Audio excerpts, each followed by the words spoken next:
Batting গ্রুপটা আমরা পুরা ফ্যানদেরকে লেট ডাউন করেছি, পুরা দেশের মানুষকে আমরা বলতে গেলে কষ্ট দিয়েছি। সো বাট চেষ্টার কমতি ছিল না, 100% সবাই চেষ্টা করেছে, সবাই সবার প্রতি অনেস্ট ছিল, এটাও আমি বলতে চাই। বাট আমরা দিন শেষে পারিনি, সো এটার জন্যে টিমের পক্ষ থেকে সরি।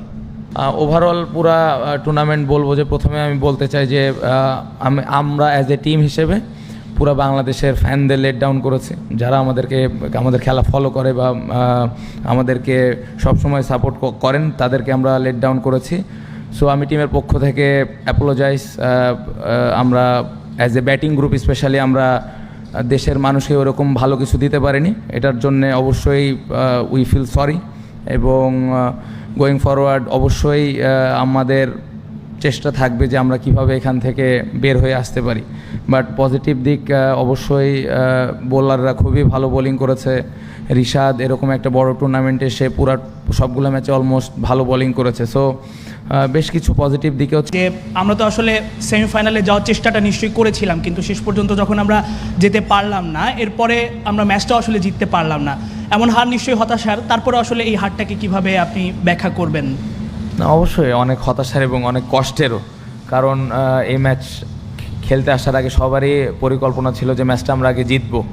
বাট ওই রকম সিচুয়েশন যদি হয় অবশ্যই ওই চান্সটা আমরা নিব, যেটা আমাদের হাতে ছিল, আমরা ওটা নিতে পারি নাই। এবং পুরা ব্যাটিং গ্রুপটায় আমরা খুবই বাজে বাজে ডিসিশন নিয়েছি। আপনার কাছে কি মনে হয় যে ভারতের বিপক্ষে যে ম্যাচটা আমরা খেলেছি সেই ম্যাচটাতে কিছু ডিসিশন নিয়ে সমালোচনা হয়েছে এবং সেটার মাসুল এই ম্যাচটাতে দিতে হলো, কিংবা বাংলাদেশ হয়তোবা সেই চেষ্টাটা করতে পারতো একটা ভালো কনফিডেন্স নিয়ে? না, ভারতের সাথে যে ম্যাচটা আমরা খেলেছি সবাই তার 100% দিয়েছে। যে এই বিষয়গুলো নিয়ে কথাবার্তা হয়েছে, আমার মনে হয় যে ডিসিশন ওয়াইজ শেখ মেহেদিকে আমরা খেলিয়েছি, একটা স্পিনার বেশি খেলেছি, ও ভালো বল করেছে। বাট আমি যেটা বলবো যে ব্যাটিংয়ে আমরা ওই উইকেটে হয়তো আরেকটু যদি বেশি রান করতে পারতাম তাহলে হয়তো আজকে সিনারিটা আরেকটু ডিফারেন্ট হতো। সো ওই দিনও আমরা ব্যাটিংটা আমার মনে হয় না ঠিক মতো ইউটিলাইজ করতে পেরেছি। বাংলাদেশের ব্যাটিংয়ের 5 ওভার পরে যখন বৃষ্টি আসে এবং নবীর ওই ওভারটা অর্থাৎ পাওয়ার প্লে শেষ ওভারটায় মাত্র 3 রান নিতে পেরেছিলেন ব্যাটাররা। এরপরে আবার আমরা যদি দেখি 10ম এবং 11তম ওভারে মাহমুদুল্লাহর 5টা ডট, এর পরের ওভারে আসলে 3 রান 2 উইকেট হারানো, ওই জায়গাটাই কি আসলে আমরা সেমি স্বপ্নটা হারিয়ে ফেলেছি?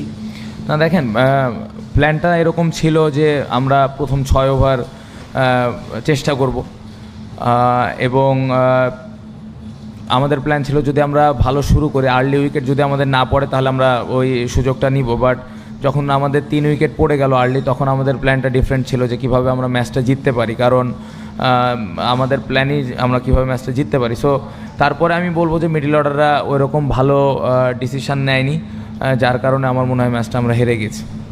এবং তাওহিদ হৃদয়কে আমরা দেখেছি যে তিনি এখন দলের সেরা ব্যাটার, যদি আমরা এই বিশ্বকাপে দেখি, তাকে আমরা দেখলাম 6-এ নামানো হলো। ওই সময়টায় আসলে তাকে কি একটু উপরে খেলানো যেত কিনা? এবং যেহেতু বাংলাদেশ এখন বিশ্বকাপের পর্বটা শেষ, আসলে যাত্রাটা শেষ, তো আপনার কাছে ওভারঅল জার্নিটা কেমন ছিল যদি বলতেন? না, ব্যাটিং অর্ডার নিয়ে আজকে খুব একটা আমরা এই যে এই মিক্স আপটা করেছি, এটার কারণ হলো left hand right hand combination করার চেষ্টা করেছিলাম এবং লিটন এক পাশে ব্যাটিং করছিল, কারণ ওদের বোলিংয়ে অনেক ভেরিয়েশন ছিল। সো ওইটার কারণে left hand right hand combination করা ছিল এবং সবাই জানতো, এটা সবাই ক্লিয়ার ছিল। সো এই কারণে এটা করা হয়েছে।